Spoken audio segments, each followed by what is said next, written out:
अभंगाला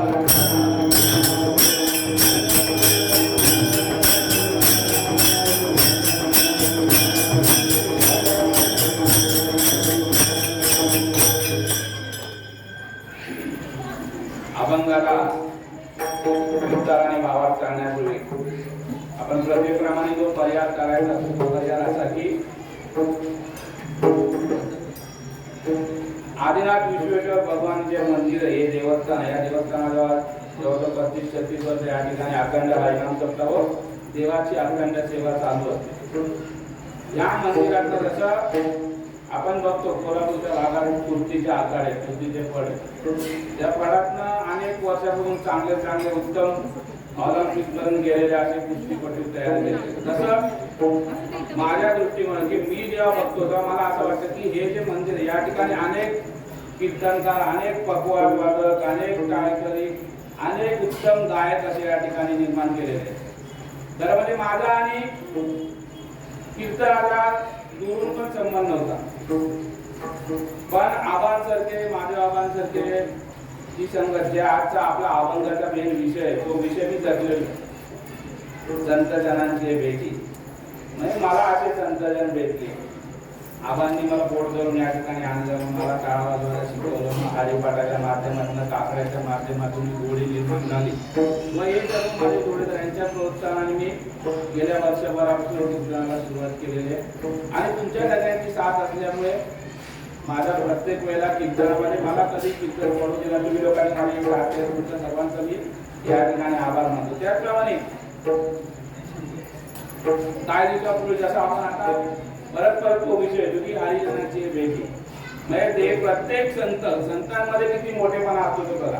प्रत्येक संत पराकोटीच्या उच्चतेला पोहोचलेला संत आहे। मग तुकाराम महाराज असतील नामदेव महाराज असतील माऊली असतील माऊलीच्या संतांचे प्रति साक्षात भगवंताचा रूप होतो भगवंताचा अवतार हे सर्व नाथ महाराज असतील हे सर्व संत आपापल्या परीने एकदम उच्च कोटी परंतु त्यांच्यामध्ये कुठेही गर्वाचा लवलेश नव्हता। दरवेळेला ते इतर संतांची संगत मला भेटू दे त्यांच्या मला पायाची सेवा करू दे हरिदासाची सेवा करू दे मला त्यांच्या दासाचा दास होऊ दे इथपर्यंत त्यांनी म्हटलेले। आपल्याला अभंग माहिती दुवार मायबाप दुवार तुमच्या महारांचा आम्ही महार गहू भुकेला झालं तुमच्या उष्ट्याचा म्हणजे जे लोकांमुळे संत होते त्यांनी स्वतःला किती कमीपणा दिला की तुमच्या समोर मी इतका आहे की तुमचं काय उष्ट पडलेलं असेल ते उष्ट मला प्रसाद रूपाने प्राप्त असे त्यांनी इच्छा प्रकट केली म्हणजे संतांमध्ये किती मोठेपणा होता। तर आजच्या या अभंगाचा हा विषय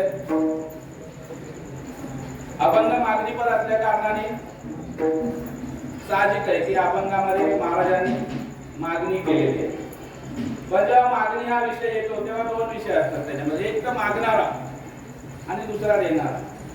मागणारा कोण आहे आणि देणारा कोण आहे या गोष्टीचा विचार करणं गरजेचं आहे। इथे मागणारे कोण आहेत तुकोबा आहे देणारा कोण आहे भगवंत।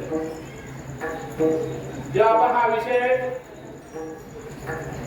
आपल्या कानावर पडतो तर त्यांनी अभ्यास केला की नेहमीचे वारकरी आपण नेहमी आपण कीर्तनाला उतरतो आपल्याला अनेक अभंग पाठ आहे महाराजांचं चरित्र आपल्याला पाठ आहे महाराजांचं चरित्र माहिती आहे। तर महाराज काही ठिकाणी काय म्हटले जळोतीने दाजिरवाने भिक्षा पात्र अवलंबित काही मागणे आम्हाला अनुचित हे आमच्या वडिलांचे असं म्हटले महाराज अशा प्रकारे अनेक त्यांचे अभंग आहे की ज्या ठिकाणी त्यांनी काही मागणं हे कसं बरोबर नाही त्यांनी सिद्ध केलेलं ते त्यांनी प्रमाण देऊन ते अभंगांमध्ये पण पुढे मग एक तुकाराम महाराज भगवंताकडे कशाला मागणी करतात हा प्रश्न आपल्या डोक्यात निर्माण होतो। तर त्याच्या संबंधी अनेक कथा आहेत किंवा अनेक असे प्रमाण आहेत की भगवंताला सारखं वाटायचं की सर्वात माझा भक्त जवळचा भक्त यांनी एवढी भक्ती केली त्यांनी काहीतरी मागावं सर्वांनी माझ्याकडे मागितलं सर्वांना मी भरपूर दिलेलं आहे पण तुकोबाराने आजपर्यंत माझ्याकडे काही मागितलेलं नाही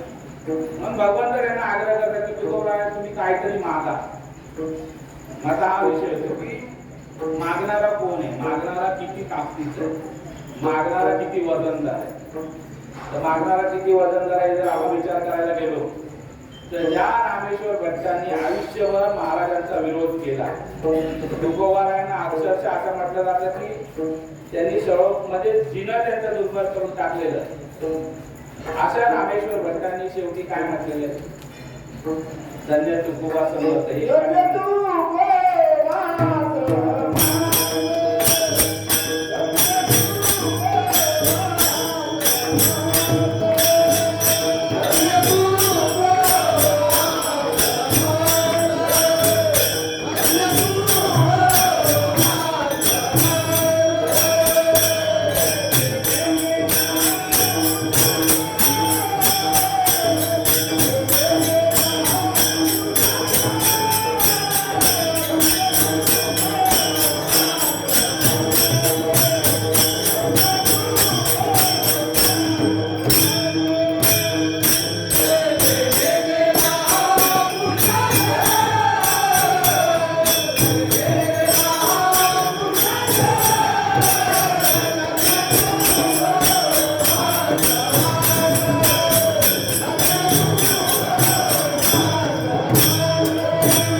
तुकाराम तुकाराम नाम घेता कापे.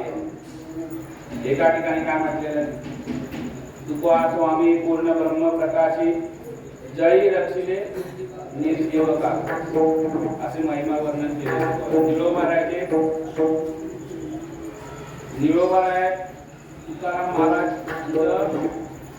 वैकुंठगमन झाल्याच्या नंतर त्यांचे शिष्य त्यांनी पत्करले आणि असं म्हटलं जातं की 43 दिवस काहीतरी त्यांनी अखंड उपवास करून तुकोबारायांना प्रकट व्हायला लावलं होतं आणि त्यांनी त्यावेळेस त्यांना दीक्षा घेतली. असे निळोबाराय महाराजांसंबंधी ते म्हणतात की महाराजांना त्यावेळेस त्यांच्या व्यवसायामुळे सुरुवातीच्या काळात त्यांना कुठल्या वाणी म्हणून म्हटलं जायचं. आता वाणी या विषयाला की आपल्याला आठवतं, आपण इथे मुंबईसारख्या ठिकाणी राहणार आपले लहानपणी, आता वाणी पण गेली, आता मॉल वगैरे आले, तर त्या ठराविक गल्लीतल्या त्या वाण्याचं नाव फेमस होतं. आता आपल्या इथे बुद्धू आणि फेमस होता.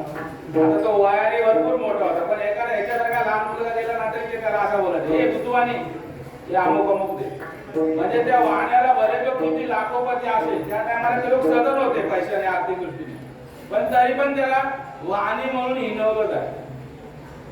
हे आपल्या सगळ्यांना माहिती. म्हणजे ज्यावेळेस महाराजांना तुमच्या वाणी म्हटलं जायचं तर कुठेतरी एक त्यांना हिनत्व देण्याचा प्रयत्न केला जायचा, मग समाजाची रूढ होती. पण निळोबारायांनी याचा विरोध करून काय म्हटलेलं की ज्याशी मध्ये पूर्ण वेदांत वाणी त्या आणि कसे म्हणाल तुम्ही वाणी, म्हणजे ज्याला वेदांचं वर्णन, ज्याला वेदांमध्ये ज्याला हे आहे त्याला तुम्ही वाणी म्हणून कसं हिंदू शकता, निळोबारायांनी म्हटलं. म्हणजे सांगायचं तात्पर्य किती काय की महाराजांचं वजन किती होतं, मागणाऱ्याचं वजन किती होतं, मागणाऱ्यामध्ये दम किती होता, मागणाऱ्याची ताकद किती होतं, हे जरा मागणार. म्हणजे देणारा कोण होता, भगवंत. भगवंताचं मोजमाप तर आपण करू नाही शकतो. प्रत्येक संतांनी त्याचं वर्णन केलेलं आणि प्रत्येक 8वा पुराण असून याचा आणखी जेवढे वेदांपासून सगळ्यांनी भगवंताचं वर्णन केले. थोडक्यात सांगायचं झालं तर पूर्ण ब्रह्मांडाचा जो जनित आहे तो काय पण देऊ शकतो. गीतेच्या 9व्या अध्यायामध्ये सांगितलंय की 6 वस्तू त्यांनी दिलेल्या आहेत, 6 गुण त्यांनी दिले. काय श्री, यश, ऐश्वर्य, औदार्य, वैराग आणि हे वैराग्य आणि अजून एक मी विसरलो पण सांगितले बरोबर. तरी 6 वस्तू कोणाला दिल्या बघा. श्री म्हणजे काय दिलं, श्री म्हणजे धन संपत्ती विभीषणाला दिली. यश कोणाला दिलं, हनुमंतरायाला दिलं. म्हणजे जेव्हा हनुमंतराय सीतेचा शोध करायला गेले तेव्हा त्यांच्या हाती यश पदरी पाडून ते परत आले.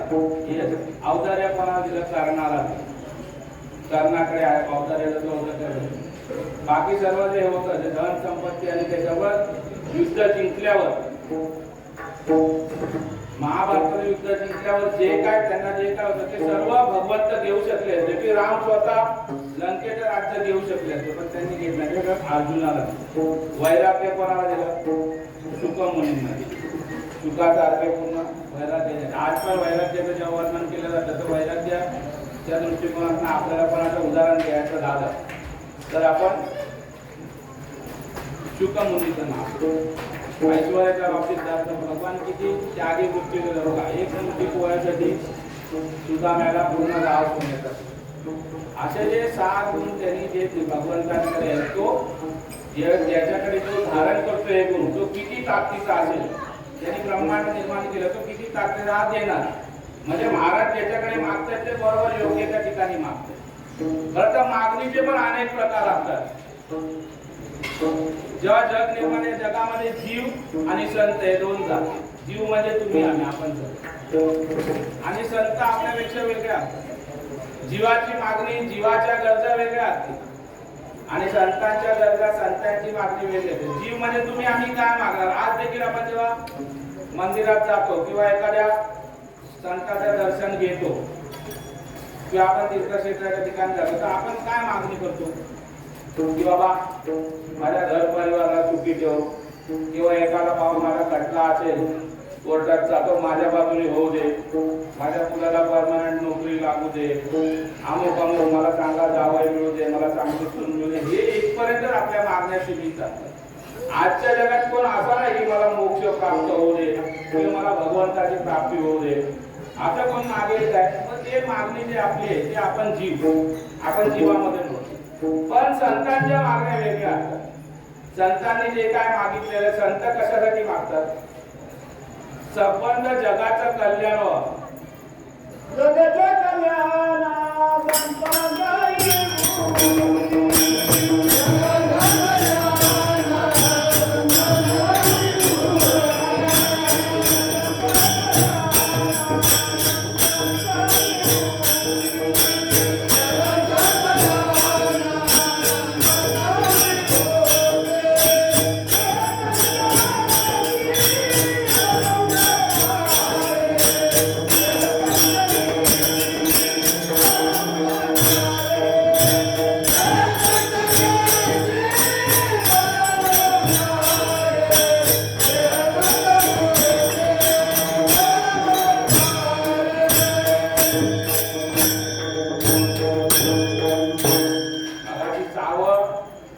विषय राहिले तुम्हाला लक्षात. 6वा विषय होता ज्ञान.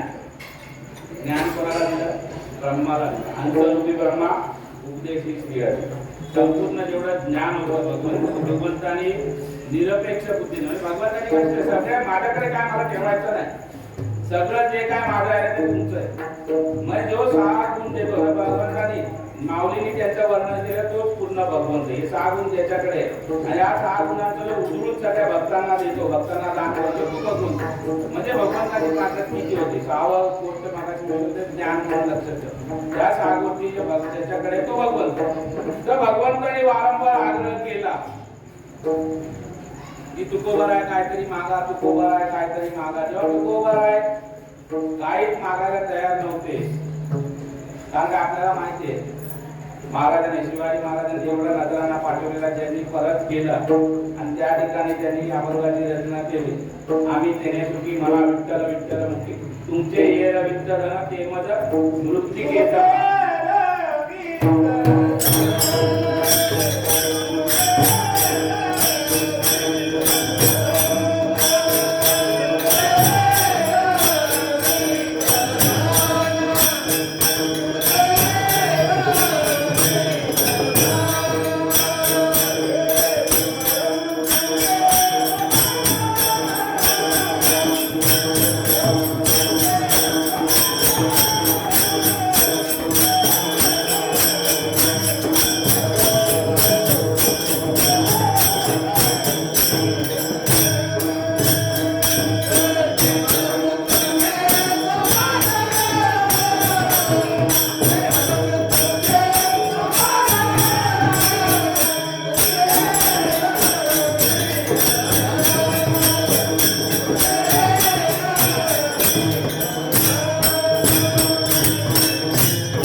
तुकोबाला तुम्ही देखता मला म्हटलेले काय म्हटलेले उदरता सांगेन हित बुध माता सुखभूत म्हणजे याचा अर्थ काय की तुम्ही जर मला विचारलं तर मी माझ्या सुखदुःखाची गोष्ट तुम्हाला सांगेन कधी जेव्हा आपण दोघे एका ठिकाणी एकांतामध्ये बसलो असतो म्हणजे आपण बघा जेव्हा आपण गावाला किंवा जातो कुठे आपल्या घरातले आपले आई वडील म्हणा किंवा शुद्धी कोणतरी मोठ्या घरातल्या गावाला असतं आणि आपण खूप दिवसांनी त्यांना भेटतो मग एकांतात ते आपल्याला जेवण आपल्याला तोंडावर हात फिरून आपल्याला विचारतात बाबा तू कसं आहे तुझ्या घरचे कसे तुला काय त्रास आहे याप्रमाणे भगवंताचा आणि तुकोबारायांचा असा संबंध होता आणि हा संबंध दर्शवणारा अनेक ठिकाणी अभंगांमधून तुकोबाराय म्हटले एका ठिकाणी काय म्हटले माझा बाप चुलता माझा सगळं बहीण भाव सगळे तुम्हीच म्हणजे भगवंताने तुकोबारायांनी सर्व आपल्याला स्वतःला भगवंताला समर्पित केलेलं या गोष्टीची आठवण करून देऊन भगवंत सांगतात पुस्तकात सांगेन इथं तुझं मात्र म्हणजे आज ती वेळ आलेली की तू मला आज सांग मी तुला तुझं दिलेलं वचन आठवण करून देतो आज तुला काहीतरी मागण्या आणि जे महाराजांनी जे त्यांना जे म्हटलं ते अभंगाचं दुसरं चरण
या ठिकाणी तीन गोष्टी लक्षात घ्यायच्या आवडते म्हणजे एक आवड आली दुसरं मन आलं आणि तिसरी वासना आली या तीन गोष्टींचं आपल्याला थोडक्यात तरी चिंतन करणं गरजेचं आवड अनेक प्रकारची असू शकते चांगली असू शकते वाईट असू शकते जर चांगली आवड आपण धरली तर त्या आवडीचं रूपांतर होऊन पुढे ती काहीतरी आपल्याला चांगल्या ठिकाणी नेते म्हणजे उदाहरण द्यायचं झालं तर सचिन तेंडुलकरचं आपण नाव घेतलं सचिन तेंडुलकरला आज क्रिकेट मधला देव म्हटलं जातं त्याला काय आवड होती गल्ली मुळात तो क्रिकेट खेळायचा आणि त्या आवडीचं रूपांतर त्यांनी जोपासली ती आवड चांगली आवड होती आणि तो पुढे जाऊन आज पुढे जगामध्ये अमर झाला देशाचं नाव त्यांनी रोशन केलं त्याचप्रमाणे लता मंगेशकर बद्दल बोललं गेलं तर तिला गाण्याची आवड होती त्या गाण्याच्या छंद तिने जोपासलं आणि आज पूर्ण जगामध्ये पूर्ण विश्वामध्ये स्वर सम्राज्ञी म्हणून तिला ओळखलं अशी अनेक उदाहरणं आपण देऊ शकतो अनेक ती चांगली आवड जोपासल्यावर काय होतं आता दुसरी बाजू बघा लहान असताना एखाद्या मुलाला आवड असते की शाळेत असताना बाजूवाल्याच्या दप्तरातला खोड रबर चोरायचा ही आवड लहान मुलाची आवड पण खोड रबर चोरणारा मुलगा त्याला जर वेळेत तुम्ही आवडलं नाही त्याच्या घरच्यांनी तर पुढे जाऊन त्याच्या रूपांतर मग मोठ्या चोर टाकू मध्ये होणार मग ही आवड चांगली का वाईट बघा सगळ्यांना दाऊद इब्राहिम माहिती दाऊद इब्राहिमचे वडील हवालदार होते पोलीस आणि असं म्हटलं जातं आपल्या वाचनात आलेलं आहे की ती चांगली व्यक्ती पण दाऊदला लहानपणापासून वाईट सवय त्याची जोडी जर आता आपण संतांची गोष्ट करतो. त्याला जेव्हा संत नव्हते त्याला सगळे दाखवून भेटले आणि त्याला आवड ही चोरी मारायची होती. असं करता करता आज तो कुठे गेलाय बघ. ज्या बापाने पोलीस खात्यात इमानदारीत नोकरी केली त्याला तिथे मान खाली करून लावली ही चुकीची आवड जोपासल्यामुळे.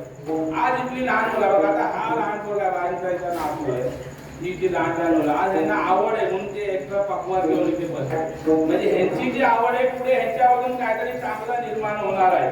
ह्यांच्यामधून एखादा चांगला वारकरी निर्माण होईल, एखादा चांगला पकवान वाढत नाही. मग त्याप्रमाणे आवड चांगली आणि वाईट दोन्ही असते. मग महाराजांची आवड कशी होती? उच्च कोटीची आवड.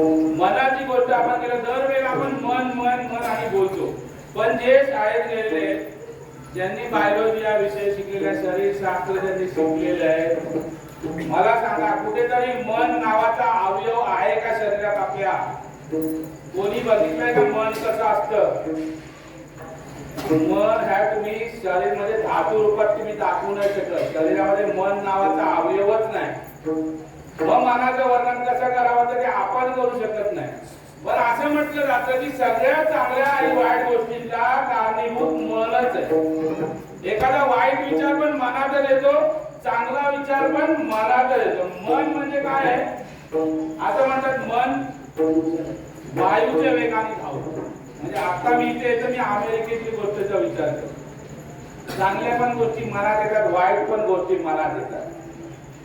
मग मनाचं पण मनाला आपण दोष देताना मग महाराजांच्या मनात काय आलेलं आहे की आवडते मला माझी पूर्वावी वासना. आपण आपल्या मनावर किती कंट्रोल करतो बघा. आपल्या सर्व अभंगांमध्ये विशेष करून हरिपाठामध्ये दिलेलं आहे की 7-5 दिन दशकांचा मेळा. हे 7-5 दिन हाय वर्णन आपण करायला गेलो तर आपल्याला पुरणार नाही. म्हणजे हे सगळ्या इंद्रियांसंबंधित म्हटलं गेलेलं. आपल्या सगळ्या इंद्रियांवर आपला ताबा असला पाहिजे. मग तो ताबा असला की म्हणजे आपण बोलतो ना मन आपल्या ताब्यात असलं तर आपण चांगल्या मार्गाला जाऊ शकतो. जर इंद्रिय आपल्या ताब्यात नसतील, इंद्रियांमध्ये अनेक गोष्टी आहेत की असं समजा जीभ आहे असं म्हटलं गेलं. मी या ठिकाणी आज कीर्तनाला उभा आहे, मी नारदाच्या या पवित्र गादीवर उभा आहे, पण अजूनपर्यंत अनेक त्रुटी माझ्यामध्ये. एक ठिकाणी एकच सांगतो, जो खरा संत ज्याला म्हणायचं की खरा वारकरी ज्याला म्हणायचं किंवा ज्या परमार्थाच्या मार्गाला ज्याला लागायचंय त्या इंद्रियांमध्ये एक जीभ म्हणजे रसना. चांगलं चवीला मिळालं आज पण मी घरात किरकिर करतो की हे असं काय, ही भाजी का करते, हे मला आवडत नाही. मग मला अजून माझ्या रस्त्यावर ताबा ना. आपल्याला सगळ्यांना महाराजांचं उदाहरण माहिती आहे तुकोबारायांचं की त्यांच्या घरी पाहुणे आलेले असताना त्यांच्या पत्नीने जेव्हा स्वयंपाक करून दिला, पाहुण्यांवर महाराज पण जेवायला बसले, दोघांचं जेवण उरकल्यावर जेव्हा पत्नी बसल्या आणि त्यांनी पहिला घास तोंडात घालतात त्यांना कळलं की आपण मीठ घालायला विसरलो.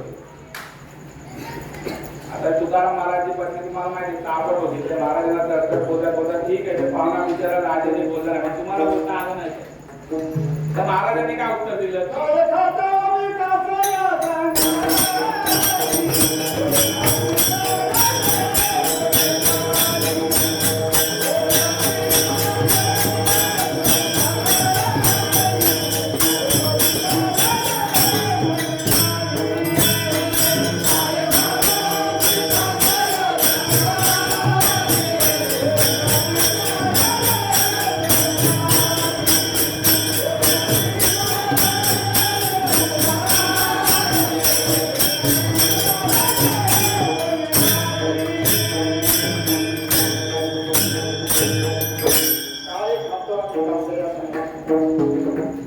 काय खातो मी काय मी म्हणजे मी काय खातोय मी चवीसाठी खात नाही. आता मी माझंच उदाहरण देतो, मी तुमच्याकडे बोलणार. तळलेलं लागणार, भाजी लागणार, पापड लागणार, भजी लागणार, सगळं आमची अशीच पाहिजे, अमुकच पाहिजे, ही भाजी मी खाणार नाही. जर असं जर एवढी जर माझ्या रस्त्यावर जर माझा ताबा नसेल, माझ्या जिभेवर ताबा नसेल तर मला दुसऱ्याला शांतपणा शिकवायचा अधिकार येतो. असं मी रस्त्याचं एक उदाहरण दिलं, पण अनेक गोष्टी आहेत.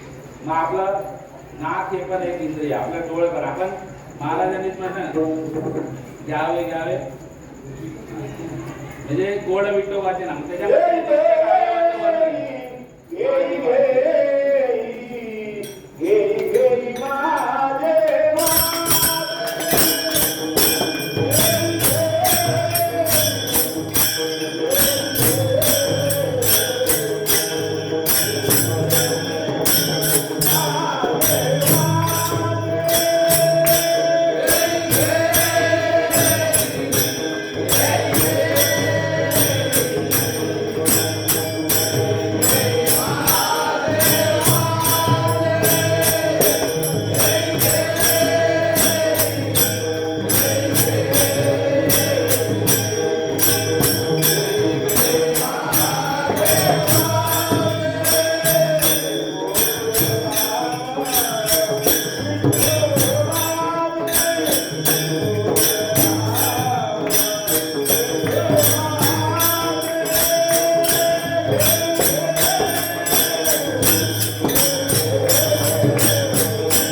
गोड असं विठोबाचं पांडुरंगाचं रूपपा मुखपा असे वर्णन केले. म्हणजे महाराजांनी आपल्या जे इंद्रियांबद्दल सांगितलं की तुम्ही काय केलं तर चांगलं गोष्ट काय आणि वाईट गोष्टी.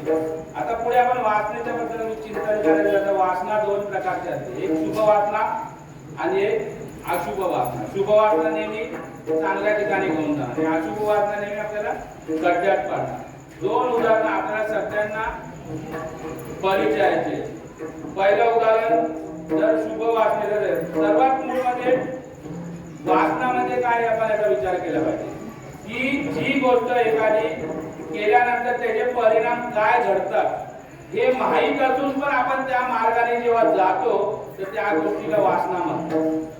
तर या दोन म्हणजे वासना ही गोष्ट आहे की आपल्याला माहित आहे की ह्याचा परिणाम काय होणार आहे, अमुक केल्याने काय होणार, अमुक खाल्ल्याने काय होणार आहे, अमुक ठिकाणी गेल्याने काय होणार आहे हे माहीत असून पण आपण जेव्हा त्याप्रमाणे वागतो तर त्या गोष्टीला वासना म्हणतात. आता शुभ वासना म्हणजे त्याच्याबद्दल उदाहरण द्यायचं झालं तर भागवतात एक उदाहरण असं आलेलं आहे की भागवतात पण शिवलीला म्हणजे सामान्य असे दोन्ही सारखी उदाहरणं आहेत.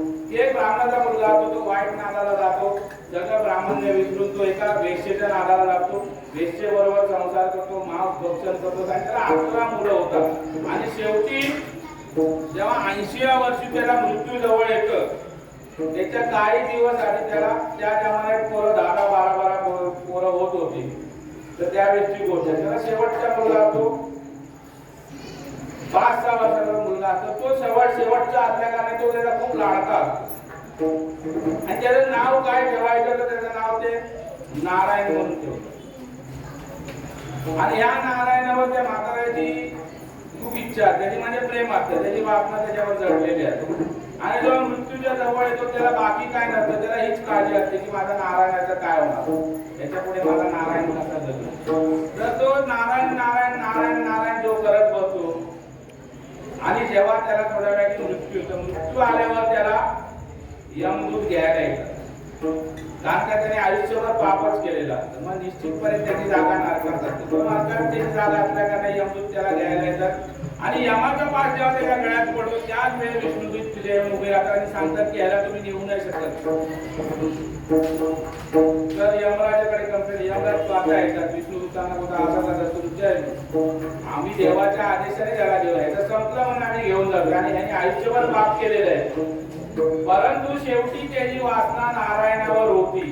मग जरी नारायण नावाच्या त्याच्या मुलावर होती तरी नारायण कोणाचं नाव आहे, भगवंताचं नाव आहे. ह्याने शेवटच्या क्षणी तरी कुठच्या तरी कारणासाठी नारायणाचं नाव घेतल्यामुळे हा विष्णू लोकाला प्राप्त झालेला आहे, ह्याला तो अधिकार प्राप्त झालेला आहे.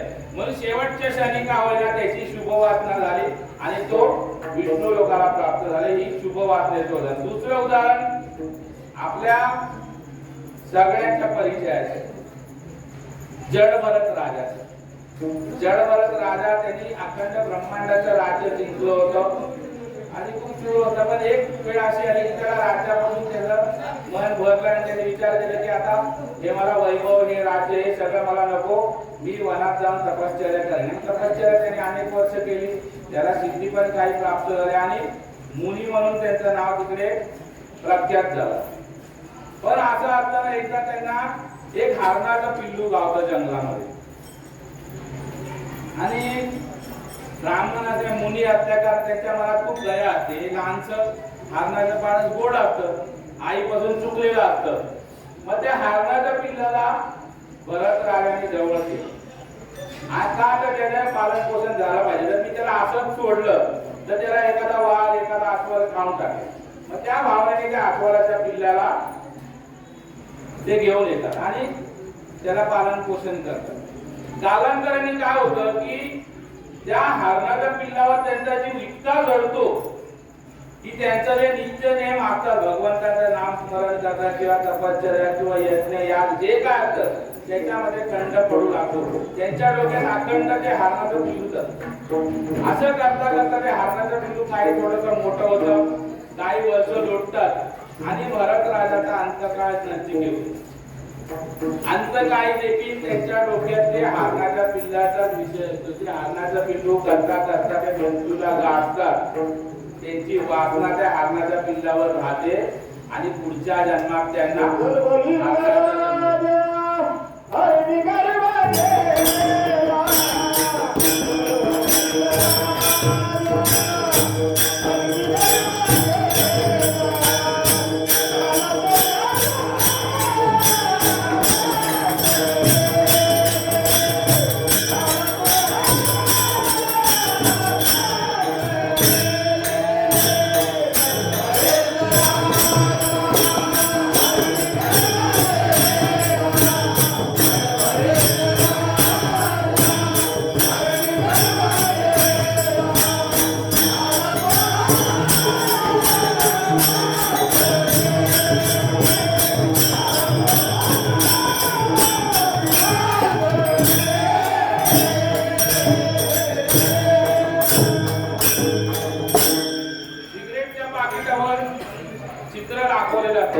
झाले आहे तेवढा तिकडे लिहिलेलं असतं की smoking is injurious to health.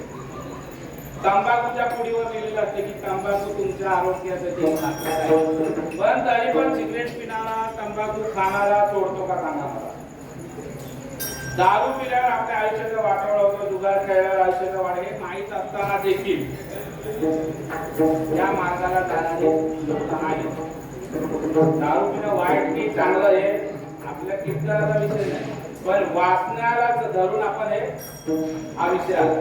म्हणजे काय मी मागाशी म्हटलं की जी गोष्ट आपल्याला माहिती आहे त्याचा परिणाम माहीत असताना पण आपण जे करतो त्याला वाचणं म्हटले जातं. मग सिगरेट पिणाऱ्याला दारू पिणाऱ्याला माहीत असतं की काय माझं होणार आहे पुढे. आता टीव्हीवर पण 5-5 मिनिटांनी ऍड येते ते कॅन्सरचं पेशंट दाखवत आहे, पण तरी पण करणार. दुसरी गोष्ट ही टवाळखोर असतात बघा, आपल्याला माहिती आहे ट्रेन मधून जाताना ते लटकत लोंबकळत जातात, माहिती आहे की पडला तर त्याचा अंत, पण तरी पण ते करायचे ते करतात. म्हणजे जाणून त्यांनी या वासनेचा स्वीकार केला, अंत त्यांचा खराब होतो. मग हे सगळं असताना आपण जेव्हा वासनेचा विचार करतोय, शुभ वासना आणि अशुभ वासना, मग महाराजांची तुकोबारायांची आवड काय होती, त्यांची वासना कशावर होती आणि त्यांनी भगवंताकडे काय इच्छा प्रकट केली ते अभंगाच्या पहिल्या चरणी.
मागणी जेव्हा आपण करतो किंवा एखाद्याकडे आपण जेव्हा काहीतरी मागायला जातो तेव्हा आपली भावना कशी असली पाहिजे, आपलं वागणं कसं असलं पाहिजे. आपण जर एखाद्याकडे काहीतरी मागायला गेलोय आणि आपण छाती काढून गेलो, एखाद्या दादागिरी केलं, देणार राहील काय आपल्याला? नाही देणार. म्हणून असं म्हटलं आणि जास्त करून संतांनी म्हटले की जेव्हा जेव्हा आपण देवासमोर जातो किंवा कोणाकडे जातो तर आपण दीन होऊन गेलं पाहिजे. मग दीन होऊन गेलं पाहिजे तर म्हणतात आ तुम्ही विश्वनाथ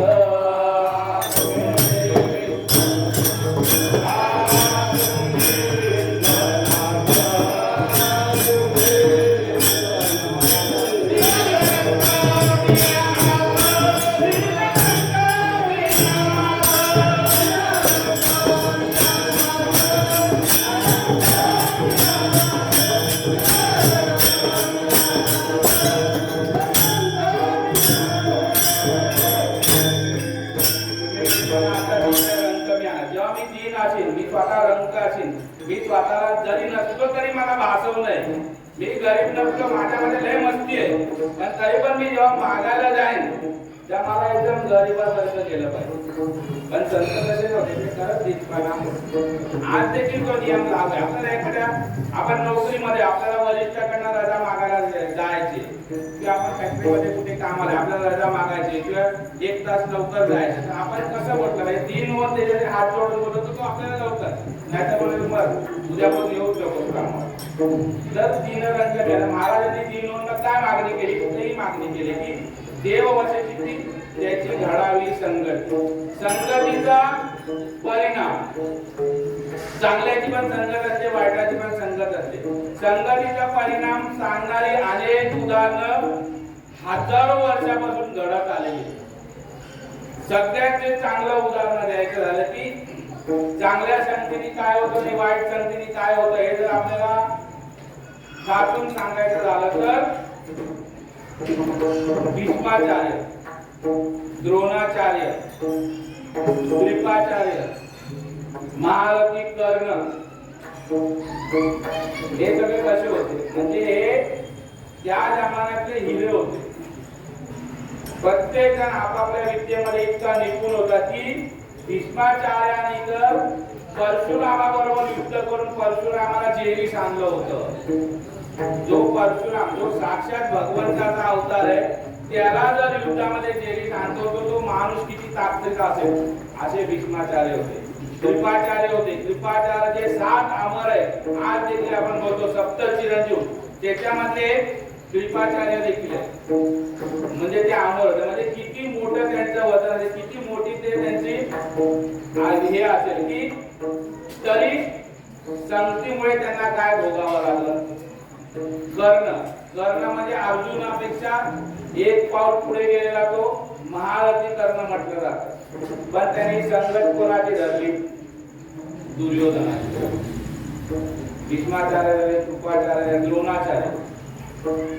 द्रोणाचार्य असे होते की त्यांना परशुरामाने आपली सर्व शस्त्र जेव्हा परशुरामाने 21 वेळा पृथ्वी निक्षत्रिय केली आणि सगळ्या मिळवलेलं दान करून टाकलं सगळ्यात शेवटी द्रोणाचार्य तिकडे गेले आणि द्रोणाचार्य बोलले मी पण दान मागायला आलो.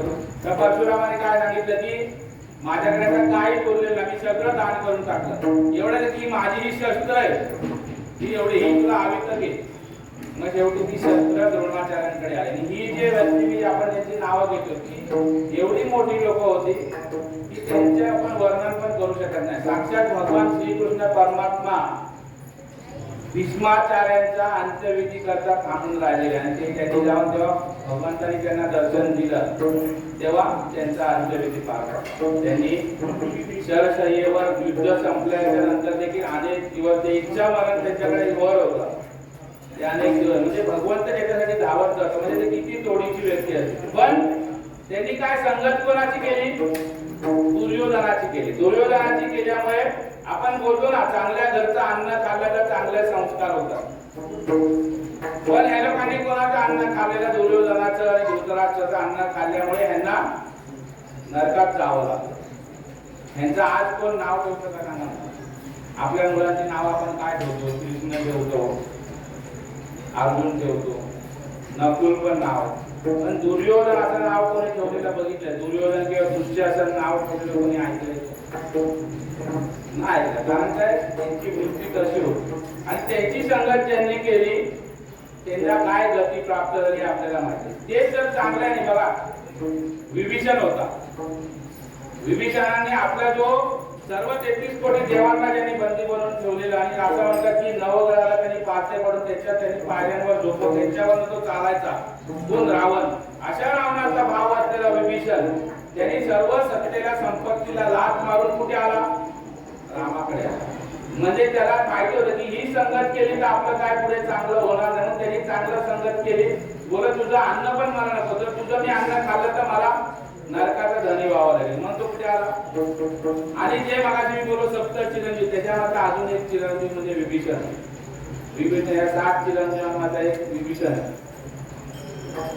तसे चांगल्या संगत आपण धरली तर आपल्याला चांगली गती प्राप्त होणार. आपल्याला चांगली आज पण आपण मुद्दा आपल्या घरात लहान मुलं असेल तर एखाद्या आपण त्याला सांगतो बाबा चांगल्या मुलाशी दोस्ती कर. वर्गातला हुशार मुलगा असेल आपली इच्छा असते की आपल्या मुलाने त्याच्या बाजूला बसावं. आपण बोलतो ना आपण चर्चेमध्ये बोलतो एक म्हण आहे गावची जवळ्या शेजारी कोवळा बांधतो म्हणून नाही तर वाहन तरी लागेल. म्हणजे पूर्वजांपासून चालत आलेली म्हणाची उगाच नाही काढली त्याच्यामध्ये कुठेतरी चर्चा. आज देखील बघा जर आपण चांगल्या लोकांमध्ये उठलं बसलं तर आपल्या निश्चितपणे रूपात 1 पैशापर्यंत चांगले संस्कार होतात. पण आपण जर चुकीच्या माणसांवर दोस्ती केली चुकीच्या लोकांवर संगत केली तर त्याचा परिणाम वाईट होतो. हे नाही म्हणून संगत कोणाची करावी संतांची करावी असं प्रत्येक संत म्हणतो. या पहिल्या अभंगाच्या पहिल्या चरणात देखील महाराजांनी हेच म्हटलेलं आहे. आणि संतांची संगत कशी झाली पाहिजे अभंगाचं 3रं चरण.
संतांची माझी भेट घडली तर ती भेट थोडकी नसावी.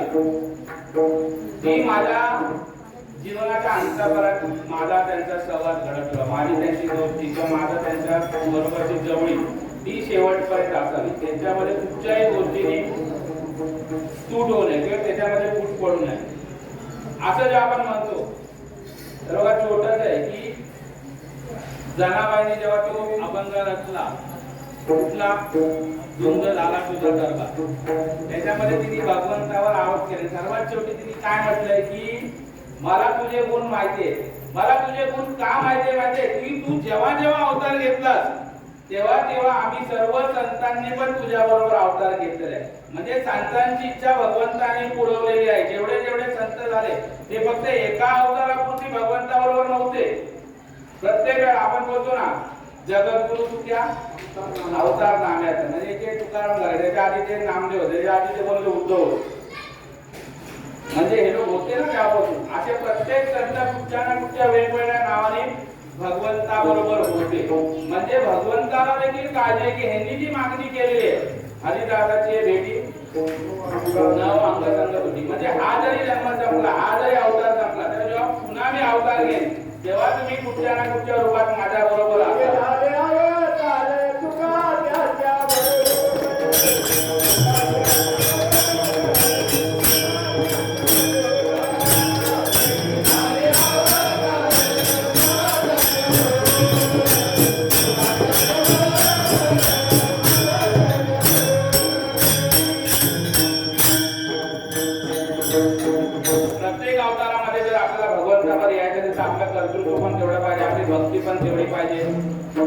मागणी पण तेवढी पाहिजे, आपली वृत्ती पण तशी पाहिजे. आणि ज्यांनी ज्या ज्या संतांनी जेवढी भक्ती केली, आपल्याला प्रत्येक उदाहरण माहिती आहे की सखुबाईच्या घरी भगवंताने तिथे जातात. आपण काकड्यामध्ये अभंगामध्ये प्रत्येक सज्जन कसा आहे विकू लागे मास कबीराच्या मागे शेरेविनी, अनेक जेवढे संत झाले तेवढ्या संतांबरोबर भगवंताने त्यांची साथ केली आणि भगवंताने त्याच्या घरी दास्य केले. हे त्यांच्या भक्तीचा महिमा होता. विठोबा रघुमाई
चिंतन करूया. कारण काय आपल्या 10 कीर्तन संपत.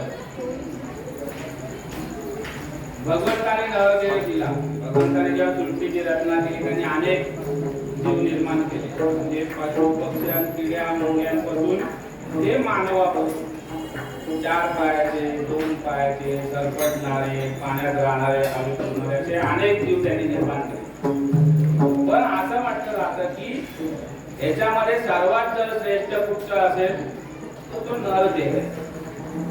नरदेहाचा विचार करायचा झाला तर बघा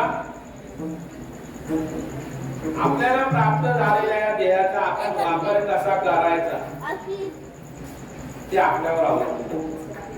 असा विचार करा, जर एखाद्या चांगल्या व्यक्तीच्या हातात जर आपण अग्नीची मसाल दिली आगीची, तर तो त्या आगीचा चांगला वापर करेल. कुठेतरी चूल पेटवायला किंवा कोणाच्या तरी गरीबत्ती पेटवायला किंवा कुठेतरी उजळ करायला वापर करेल. पण जो दुष्ट बुद्धीचा असेल, ज्याला काडीची अक्कल नसेल, तो काय करेल, ती माशाल घेईल आणि गावभर तो आग लावतो.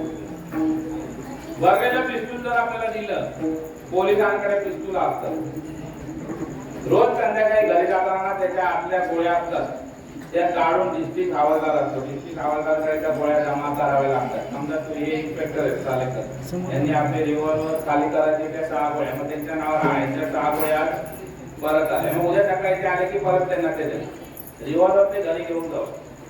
पण का बघा इथे हे विषय की त्या रिव्हॉल्वरचा चुकीचा वापर होऊ नये. म्हणजे मी उदाहरण कसं सांगतोय बघा, म्हणजे जसं ज्याप्रमाणे मी आगीचं उदाहरण दिलं रिव्हॉल्वरचं, त्याचप्रमाणे हा नरदेहाचं उदाहरण आहे की नरदेह जो आपल्याला मिळालेला आहे त्याच्यामध्ये इतर प्राण्यांपेक्षा एक गोष्ट आपल्याला जास्त दिली, विचार करायची ताकद आणि भजन करायची ताकद, भक्ती करायची जी ताकद दिली आहे ती फक्त आपल्या नरदेह. जो मनुष्य म्हणून जन्माला त्याला फक्त ही ताकद मिळते. रुद्रा मांजर भक्ती करू शकत नाही. मग जीन कसं असतं ना, प्रत्येक जीव जगत असतो. डुक्कर पण जगतं. डुक्कर कसं जगतं तुम्हाला सांगायला नको. गाय कशी जगते, बैल कसा जगतो, गाढव कसं जगतं. दिवसभरच्या मालकाच्या हमालीला जो रात्री ते गाढवाचं मालक त्याला जेवायला पण देत नाही, ते सोडून देतं त्याला. कारण त्याला माहिती आहे की गाढव आपलं पोट स्वतः भरणार, गाढव कुठे कचऱ्यात तोडणार, पोटभर जेवणार, दुसऱ्या दिवशी सकाळी परत मालक त्याला शोधून आणतो आणि कामाला लावतो. पण माणसाचं तसं नाही. माणसाने जर ठरवलं तर या देहाचा तो सार्थक करू शकतो. मग सार्थक करायचं की गटात पडायचं की आपलं आहे.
घाटकोपर लोकल 9:45 ची असते. ती 9:45 ची लोकल 10:20 ला बरोबर विजिट स्टेशनला जाते. किती वेळ लागतो? 35 मिनिटाचा वेळ लागतो. पण ज्या लोकलनी बराच वेळ लागतो त्या लोकांमध्ये आपल्याला सांगायचं 35 मिनिटं पण वाया घालवायची नाही. ती 35 मिनिटं देवाचं भजन करायचं. मग ते भजन करताना काय एकाने कुठेचं वाजवायचं ते अंगोदला होतं ते त्याने बिचाराने ओझं व्हायचं. दुसऱ्याने तो आपल्या बॅगेतला टाळा आणायचा. एक आपल्या इथे इंगळे म्हणून जातात त्यांच्या बॅगेत नेहमी विठ्ठलाचा फोटो असतो. तो फोटो आणि एवढा तसाचा म्हणजे बघा किती आवड आहे. 35 मिनिटात काय 2-3 भजन होतात. एक जवळून होते आणि लास्ट संतपर करतात ते सगळे मस्जिद बंदरला उतरतात. म्हणजे पूर्ण 35 मिनिटं पण मिळत नाही. मग त्यांच्या दृष्टीने आपण बघायला गेलं तर ते आपलं चिन्ह सार्थकी लावताय. कुठेतरी 4 लोक जमा झाली किंवा ह्या दोन्ही विषय आले. त्याचे 4थं चरण आहे तुका म्हणे चिन्हे भले संघ संघर्षणे. हे अभंगाचं 4थं चरण बघा. इथे मी उदाहरण देतोय की आपलं चिन्ह भलं कसं व्हावं, आपलं आयुष्य मार्गी कसं लागावं हे आपल्यावर अवलंबून. हे अभंगाचं 4थं चरण. तुका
आपलं चिन्ह कसं भलं व्हावं, आपल्या आयुष्य कसं सार्थकी लागावं हे कधी होईल जेव्हा संतांच्या संगतीत मिळाल. संघटन विषय म्हटले म्हणजे आजच्या भाषेत आपण म्हणतो संघटन रोज आपण गल्ली मुळात बघतो. क्रीडा मंडळ अध्यात्म मंडळ स्थापन कुठच्या तरी फ्रेंड्स क्लब, कुठच्या तरी नटीच्या नावाने याचा फ्रेंड क्लब, अमुक तमुक अनेक संघटनांचं प्रयोग उठलेले आहे. पण ही संघटना आत्ताची आणि महाराजांना जे अभिप्रेत आहे संघटन ते वेगळे. महाराजांना काय आपण बोलतो ना संतांची मागे त्याच्यावर सुंदर अभंग पण आहे.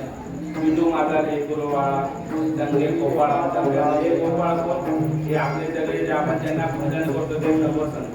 या सर्व संतांच्या बरोबर जर मी असेल, या संतांच्या संघटनेत मी राहील, या संतांच्या सहवासात जर मी राहिलो तर माझं चिन्ह भलं होईल. हे महाराज अभंगाच्या 4थ्या चरणात म्हणतात. या ठिकाणी अभंग संपला. आपण संतांचं भजन ज्ञानेश्वर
या ठिकाणी जी कीर्तन रूपी सेवा जी करण्याचा प्रयत्न केला ते सर्व जेव्हा इथे उभं राहिलो तेव्हा माझी मनात अशी भावना असते की एखाद्या हरणाला वाघाच्या कळपात जर सोडलं तर त्याची काय गत होईल.